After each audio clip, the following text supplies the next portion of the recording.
Hello everyone, welcome back again to our Proxy Gyan YouTube channel. मैं आपका educator Syed Shahbaz फिर से स्वागत करता हूं हमारे यूट्यूब चैनल प्रॉक्सी ज्ञान में।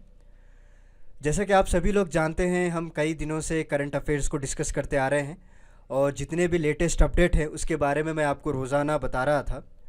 तो आज एक रिपोर्ट निकल कर आई है दोस्तों, ग्लोबल हंगर इंडेक्स के बारे में, ग्लोबल हंगर इंडेक्स 2021।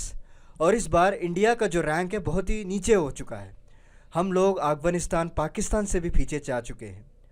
तो अभी अभी आज ही के दिन, फ्राइडे के दिन, हमारे मिनिस्ट्री ने एक स्टेटमेंट को जारी किया है कि किस तरह से इन्होंने जो मेथडोलॉजी यूज़ की है वो अनसाइंटिफिक है और प्रॉपरली इन्होंने कैलकुलेट नहीं किया है। इनके जो भी सर्वे के क्वेश्चंस रहे हैं उस पर प्रॉपरली पूछा नहीं है लोगों को और ये कम्प्लीटली टेलीफोनिक एस्टिमेट रहा है दोस्तों।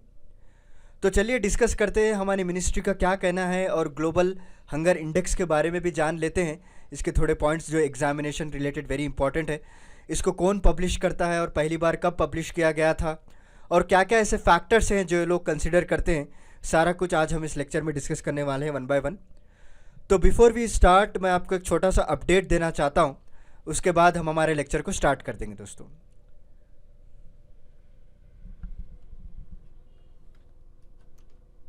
हाय, this is Veronica.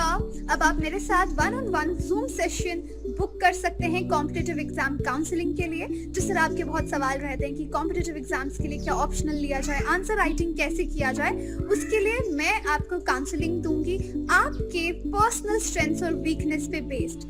So see you there only on proxygyan.com। Thank you.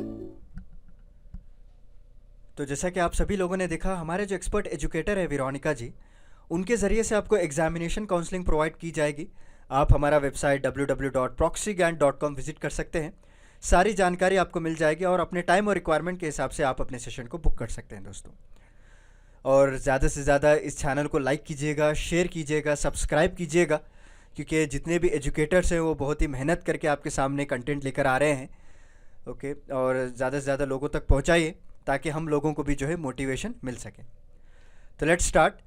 तो अभी जो हमारे सेंट्रल गवर्नमेंट है, आज ही के दिन ऑन फ्राइडे, जब इंडिया की एक ग्लोबल हंगर इंडेक्स रिपोर्ट निकल कर आई थी और उसमें जब इंडिया का रैंक डिस्प्ले किया गया था, हमारा जो रैंक है वो उतर के 101 हो चुका है। यहाँ पे आप देख सकते हैं डीएनए की जो न्यूज़ रिपोर्ट है, ये ग्लोबल हंगर इंडेक्स 2021, और इंडिया का जो रैंक है वो 101 हो चुका है।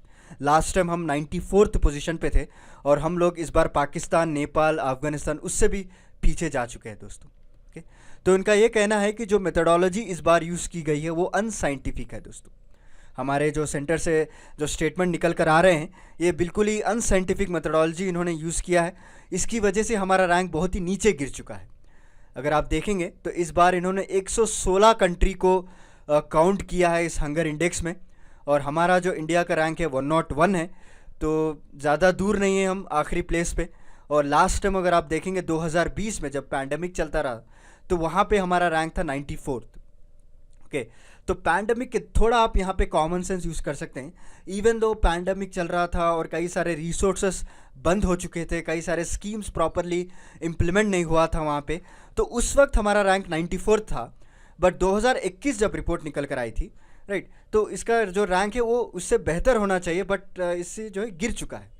तो इसके लिए कई सारे आलोचनाएं निकल कर आई, कई सारे स्टेटमेंट निकल कर आए, और हमारे जो नेबर कंट्रीज है पाकिस्तान, बांग्लादेश, नेपाल, उससे भी हम जो है पीछे जा चुके थे। ओके, तो हमारे जो women and child development ministry के ज़रिए से स्टेटमेंट निकल कर आया है कि किस तरह से जो हमारा रैंक ग्लोबल हंगर रिपोर्ट 2021 में लोअर दिखाया गया था। ओके, ये लोग जो है जो रिपोर्ट्स पब्लिश कर रहे हैं वो सीरियस एक मेथडोलॉजिकल इशू माना जा रहा है दोस्तों। ओके, बिकॉज इन्होंने जो ग्राउंड रियलिटी है, जो फैक्ट्स है, वो कम्प्लीटली नेग्लेक्ट कर दिया इस बार। और इंडिया जो on the basis of FAO estimate on proportion of the undernourished population, okay, which is found to be devoid of ground reality and facts। इसकी वजह से क्या है, कई सारे मेथडोलॉजिकल इश्यूज होने के कारण हमारा इंडिया का जो रैंक है ग्लोबली इस तरह से डिस्प्ले किया गया है।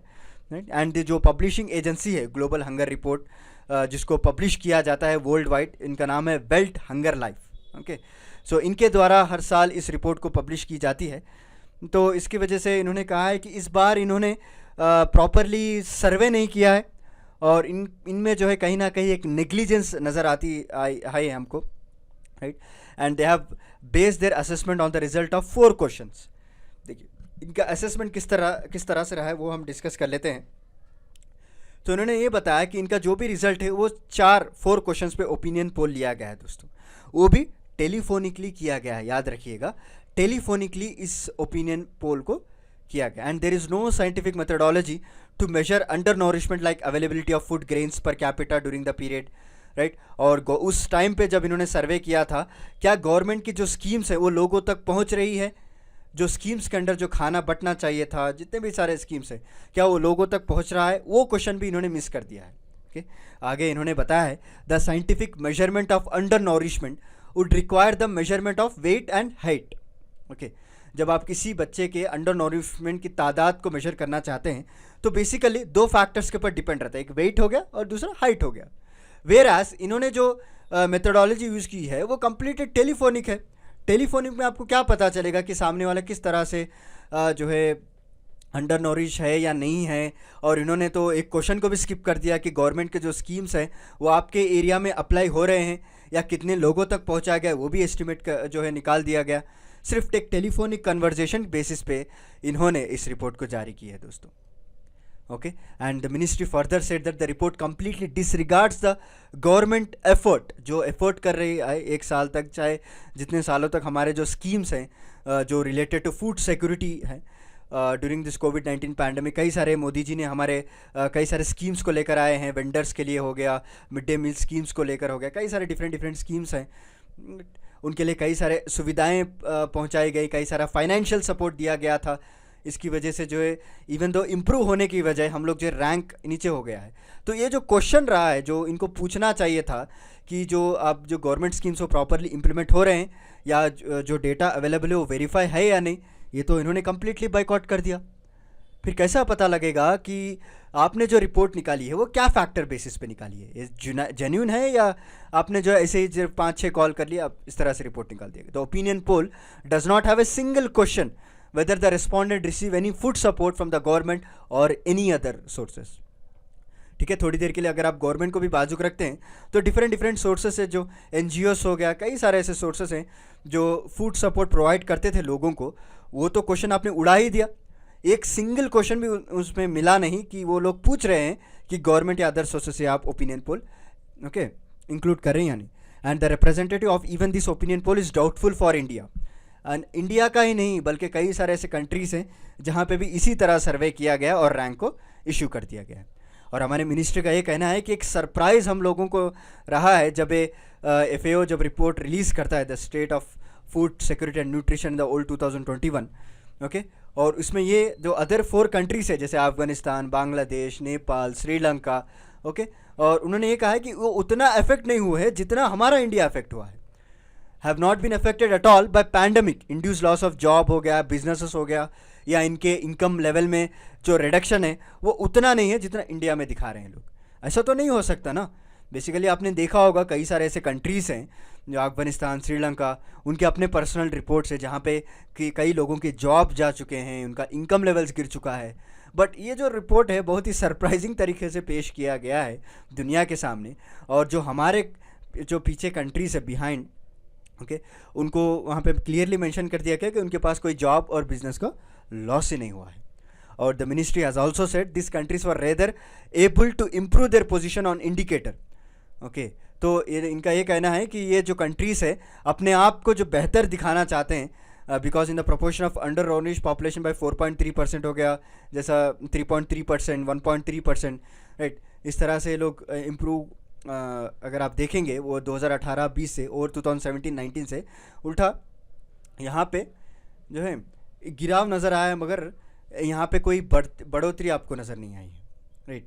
तो इसीलिए गवर्नमेंट दोबारा से इसको जांच करने की बात की गई। According to this report India's position on first indicator, अगर आप बात देखें चाइल्ड मोर्टालिटी की, so has been improved. Okay, तो इंडिया का जो पोजीशन है वो एक्चुअली इम्प्रूव हुआ। एंड पोजीशन ऑन 2 इंडिकेटर्स अगर आप देखें, चाइल्ड वेस्टिंग, चाइल्ड स्टंटिंग, वो तो अनचेंज रहा है when compare to the 2020। Okay, and next चलिए थोड़ा बहुत हम बेसिक्स के बारे में बात कर लेते हैं। ग्लोबल हंगर इंडेक्स ये इसको एनुअली पब्लिश करते हैं दोस्तों by Concern world wide and Welthungerhilfe. Okay, ये दो ऑर्गेनाइजेशन मिलकर पब्लिश करते हैं। It was first produce in the 2006। Okay, हर अक्टूबर में इसको पब्लिश किया जाता है एंड 2020 का जो एडिशन है वो 15th एडिशन है और इस बार का जो है वो 16th एडिशन है। क्लियर हो गया? इस बार का जो एडिशन है वो 16th एडिशन इन्होंने पब्लिश किया है और इनका जो मकसद ये है कि ये मेजर करें, ट्रैक करें हंगर लेवल को, ग्लोबली हो गया या रीजनली हो गया या फिर कंट्री लेवल्स हो गया। 3 इसके पैरामीटर से याद रख लीजिएगा। पहले ग्लोबली ये लोग मेजर करते, बाद में रीजन वाइज, बाद में country levels. Okay, according to that they will issue the rankings. Calculation की बात करें, the GHI scores are calculated each year to assess the progress and setbacks in the combating hunger. It is calculated on the 4 indicators.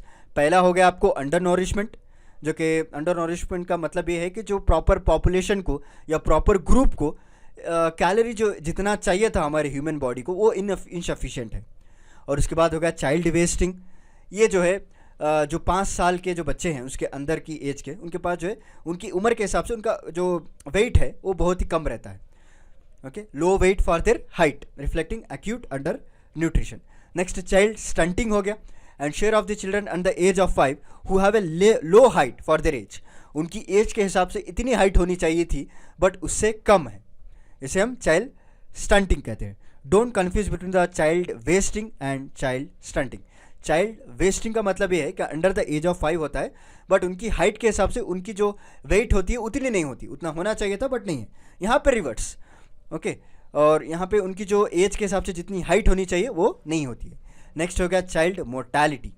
The mortality rate of child under the age of 5, कितने लोग जो है जो under the age of 5 जो मर रहे हैं उसके पर भी एक पैरामीटर कैलकुलेट किया जाता है। बेसिकली इस ग्लोबल हंगर इंडेक्स को इस तरह से डिज़ाइन किया गया है ताकि अवेयरनेस को फैलाया जाए लोगों के बीच में, ताकि गवर्नमेंट्स को भी बताया जाए कि इस तरह से उनकी जनता, उनकी जो पब्लिक है, उनकी गवर्नमेंट्स के अंडर जो सफ़र हो रही है उसके हिसाब से प्रॉपरली स्कीम्स लेकर आया जाए, राइट, उसको टैकल किया जाए ताकि कंपेयर करें levels of hunger between countries and regions and they will call the attention to the areas of world wide and they will provide the additional resources also ताकि इस हंगर को हम eliminate कर सकें।